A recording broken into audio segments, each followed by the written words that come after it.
Just a couple of quick questions about shows you did in the 60s that I think are favorites of the baby boomer generation. One of the shows you worked on at Disney was called Johnny Shiloh with Right. Kevin Corcoran. Right. As I recall, it was a Civil War story. That's right. For example, if you were working on a show like that, would you have the time or the interest to do any sort of research into what kind of music you'd need for a Civil War drama? Yes, I did.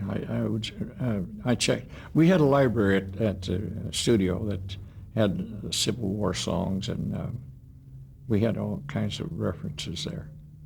So yes, I did check it. So, in order to be playing the right thing for the right side too. So yes, I did. And you did a number of nature documentaries, which were a real staple of the Disney series in Right. the 60s especially. And for example, one of the ones you did, I think, is pretty famous, and it's called One Day at Teton Marsh. That's right. What was that about, and why was that a favorite of yours? Well, it was my favorite because it enabled me to do almost like a little tone poem for the whole picture, and it was made as a television show, an hour television show, and it was such a beautiful job from this book of Sally Carriger, is that right? I think that's her name. It was all about the Grand Tetons up in Wyoming, and it encompassed all the little animals and the birds, and it was just a great little nature film. It was just terrific to work with. How do you draw your inspiration musically for a project like that? Well, I think I would get most of it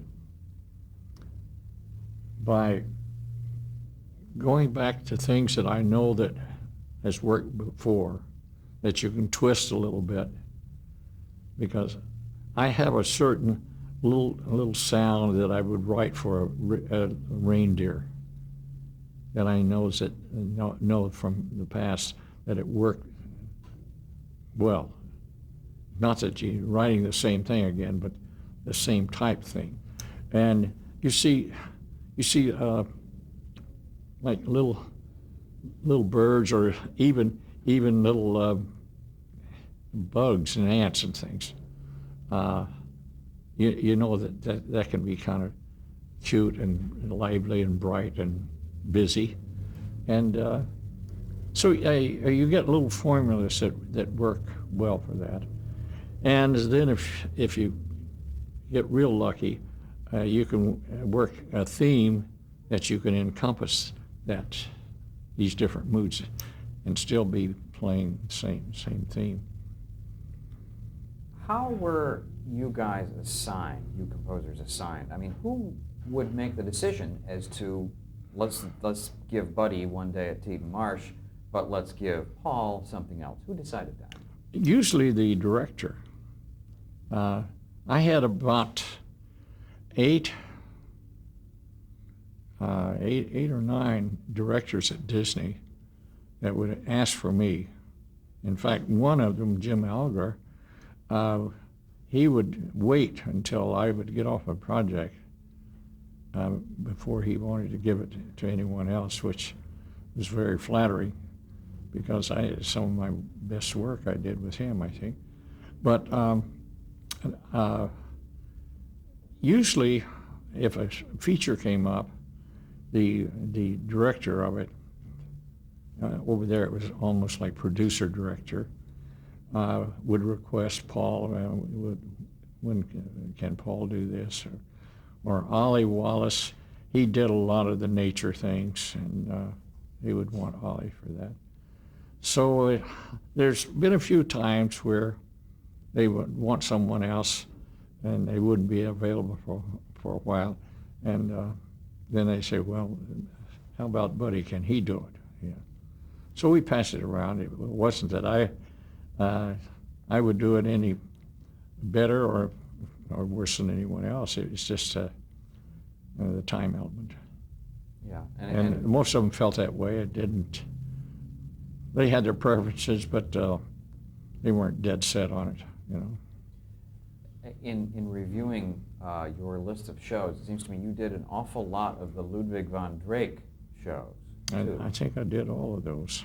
Yeah, and I remember that you did the first one, which was, as I recall, the Math-Magic Land, Mm-hmm. which was the first episode of The Wonderful World of Color. Mm-hmm. How come you got all the Ludwig von Drake shows? I don't know. That Donald and Math-Magic Land, that wasn't Von Drake in that, though. Oh, sorry. I stand. He came later. But I don't know why I got the Von Drakes unless it was a director said, well, Buddy did the last one, let's do this. Did you have a theme for Von Drake? Not really. No, I don't. It's kind of a funny character. I should have established a theme for him, but I don't think I did. Okay. Yeah. Were there other shows that you did for television at Disney that were favorites of yours for one reason or another? Well, the one that was a favorite was Donald and Math-Magic Land, that was made as a featurette first. Then it came to television. And I think we got it was a Cannes featurette award for that show. That was one of my favorites to do. And why in particular? Because the technical end of it, and I had a chance to work with Hans Haber, the great German scientist that came over here with von Braun, and he was the technical director on that picture. So all the mathematical equations came through him, and it was a fabulous picture to work on. Great. Others that were favorites? Other favorites? Yeah. I really enjoyed the last feature I did, The Fox and the Hound. Yeah, that was animated. That was animation. I like that because it was sort of a retelling of Bambi type story again, you know, and I enjoyed that. There's a number of those live action things I enjoyed. I did a thing called No Deposit, No Return with David Niven. That was a fun picture to do. That was And a it gave theatrical. a chance to do a kind of a contemporary type thing. One thing about the contemporary music at the time, we were always very aware of, from Walt's suggestion, don't put a time limit on the music, don't date it. So we were careful about that. I remember one sequence I had in, I think it was called The Lighthouse Keeper. They got, it was a great shot of a school of dolphins really just swimming around and making all these beautiful patterns. And they just turned away from what they were doing and took about 10 minutes of these dolphins doing it and cut it into the picture. And this was Jim Algar again, and I said, Jim, this is a time that surfing music is at the top of the music charts. And I said, I don't think I should use it in here. What do you think? He said, well, you're right. So I treated it like a ballet, and if you heard it today, it sounds just as good as it did back then. So then the rule of thumb was to stay away from anything that was trendy. Current, yeah. And that might date the film 5, 10, or 15 years later. Right. We always did that. Which enabled Disney to basically re-release these things, Yeah. and no one would know the difference. Yeah. Yeah. If you notice in old Disney films, you never see an automobile, you never see license plates, you never see any of that thing that would date it. especially on the nature things. You never see anything like that. Yeah. You received an Academy Award nomination for scoring Napoleon and Samantha. Yes. Well, what was that picture like to score, and why do you think you were nominated? I don't know why I was nominated. I thought I did a good score on it, but it was kind of a fun picture with this little girl and a guy and Samantha and the little guy's name was Napoleon. And I think Michael Douglas was in that picture too. I've forgotten. But I was nominated on it, and I don't know how that even came about, but I didn't win it because Charlie Chaplin got it that year for Limelight. Limelight, yeah. So that would have been 1972. Yeah. But John Williams didn't get Poseidon Affair either. That's right. No, in the face of Charlie Chaplin, you guys were... Yeah, he blew us right out. Yeah, that's right. Yeah. Let's talk a little bit more about the theme parks. At one point, you were named musical director of WED Enterprises. Mm-hmm. Now, what is that, or what was that? WED, Yeah. WED, WED? Walter Elias Disney. Oh, okay. That is his initials. And what did that oversee? What did that entail? All the theme parks, Disneyland, Walt Disney World, Epcot, and Tokyo Disneyland. And since then, it has become WDI, Walt Disney Imagineering. It's the same operation under the new regime here. So the question was, what about how did you were named musical director, right? Well, What did that entail? I was named musical director mainly at the time of Epcot, and I was on loan out from the studio to Epcot, to WED at that time, to oversee all of the new shows at Epcot. And what did that involve? Did you then write much of the music that we hear at Epcot? Well, there was, I think, nine shows there, and I did 5 of them myself. And then I had Richard Clements and George Wilkins in to help on it, because it's just more than one person could do. Do you still write music for Disney shows? Still doing it. I just finished 2 for the new Disney Seas that will open this fall in Tokyo. 7 Voyages of Sinbad and Journey to the Center of the Earth. Last year I did the Winnie the Pooh show, a ride through in Florida at Walt Disney World. And prior to that, last year, the Interventions, it's called it, at Disneyland. That's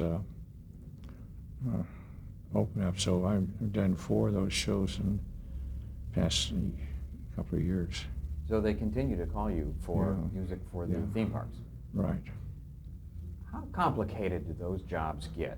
My assumption has always been that there's not much music, but it gets complicated because you're overlapping as people walk through, or am I right? Help me. Right. Well, I was in the beginning on figuring out these just different systems of if it's a ride through, like the Haunted Mansion, everything is synchronized. I remember back in 1964, 65, RCA had a new sound called the quadraphonic sound, and I was to do a record date for them. And they wanted to know if I could handle a 4-track thing. And I had to laugh to myself because I had 152 tracks in sync on the Haunted Mansion at the same time. So I So said, you can "No." probably handle 4. So I think I can handle 4 okay. So, but I know that those technical things had to be worked out because they had never been done before. So I worked most all of them by footage, though.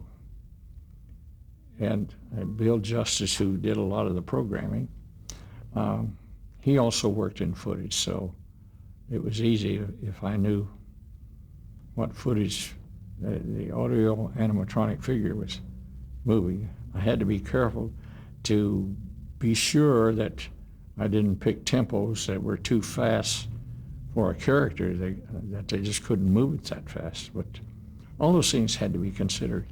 Was there a little bit of trial and error in these things, especially in the early days? Not really. No? Not really, because Walt wasn't too much on trial and error. He wanted it right. You know, if someone said, "Walt, you can't do that," he'd say, "Maybe you can't do that, but I'll find someone who can." Wow. So you didn't dare say, Yeah. "Gee, Walt, that's not possible." Yeah. No, that was a no-no. Yeah. Just back on the television days for a minute. When you were doing all those television shows, did you interact much or at all with any of the Disney actors? I mean, obviously you did on the Mickey Mouse show. You did know Annette. Did you ever, meet or interact with people like, Tommy Kirk or Kevin Corcoran? Oh yeah. You did? All the time.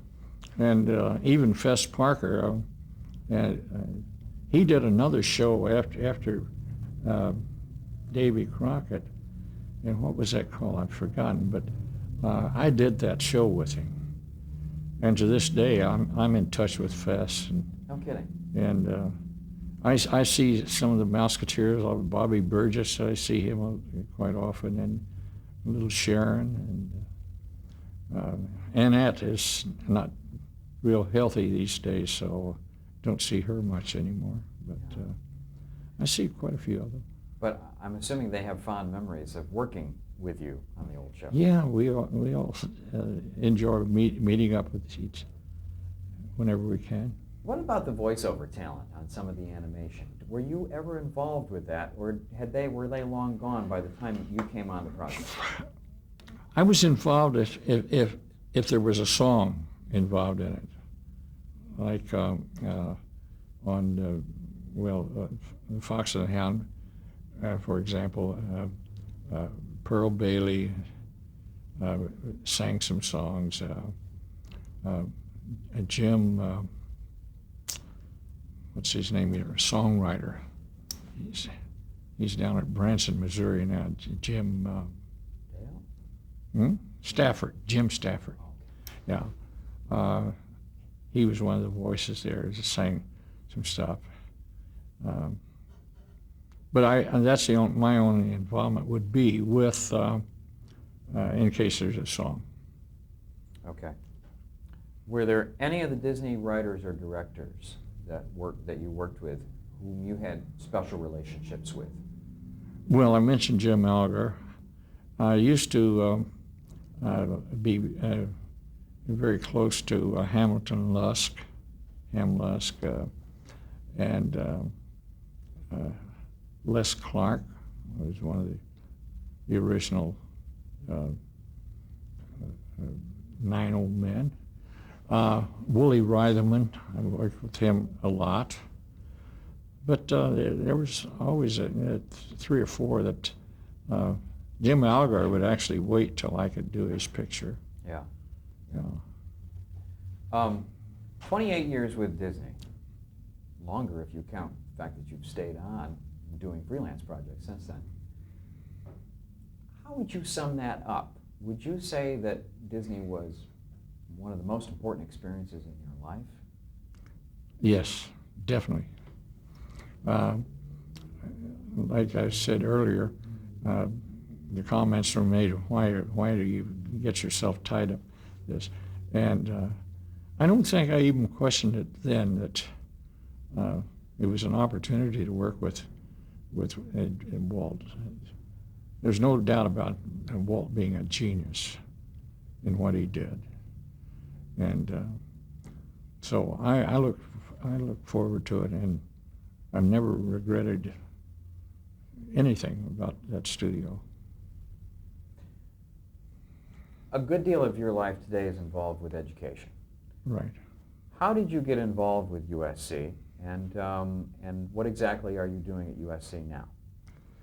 Well, I'm right now I'm director of the film music program here, scoring for motion pictures and television, and this is my 13th year being director of that program. When I retired from Disney in 1983, I wasn't cut out to be retired, and they called me from USC to come over and teach a class on animation music. So in 1985, I came here and I taught in 85 and 86 and 87. And then they asked me to take over the program, which I took over in 88. And I've been here since then. Why is this important to you? I think being around young people and seeing them blossom out, because as you know yourself, some talented people here, and we're getting them from all over the world. And when they leave here after a year in this program, what have they gained? I would say that 20% of them, the first year out, will be working in the business somewhere in some capacity. As a composer or an arranger or orchestrator? a mixer, or helping Mike Post, or whatever they might be able to do. But this is a good place for them to network and find out the ways to get into the business. Because if I tried to get a job out there myself today, I wouldn't know how to do it, because they didn't do it that way when I came up. But no, it's good to see these kids progress. And we have some that are really up there and getting big money right now as composers. Yeah. Some of them would be like Chris Young. Chris teaches in the program. Chris Beck is doing, he does the practice, I think, and Marco Beltrami does it. He's doing great these days. There's any number of them out there that are just doing fine. Who graduated from this program. From this program. And who have gone on to great careers. Yeah. Yeah. They're doing it. Buddy, you're one of very few people, I think, who have been named Disney Legends. That happened in 1998. Yeah. What transpired what happened there, and what exactly is a Disney legend?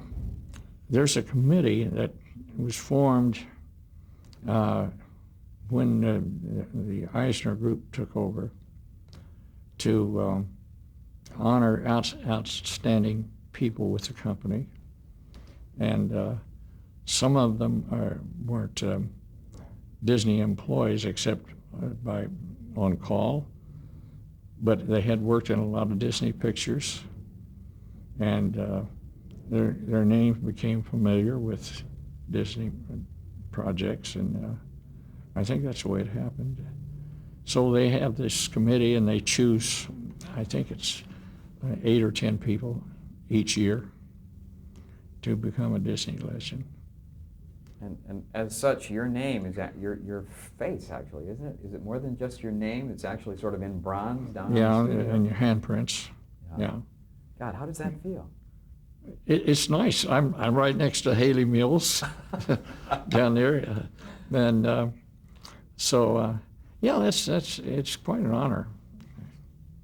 And then just a couple of years ago, ASCAP gave its Lifetime Achievement Award to you as well. Yeah. Mm-hmm.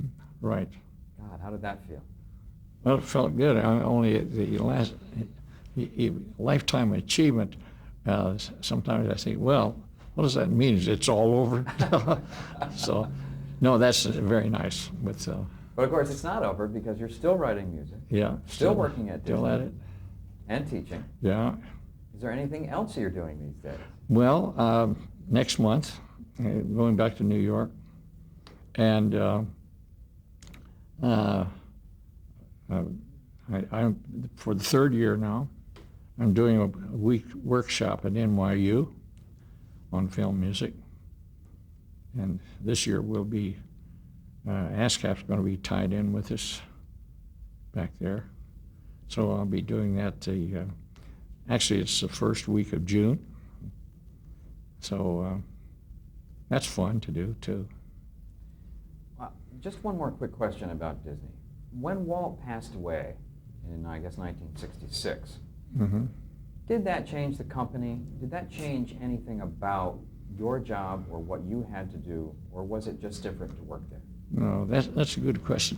It's the strangest thing. The day he passed away, the studio closed right then, and I think we didn't come back until the weekend, after the weekend. But from then on, after Walt's son-in-law took over, and for the next at least 3 years, any project we had going, Walt had touched it some way or another.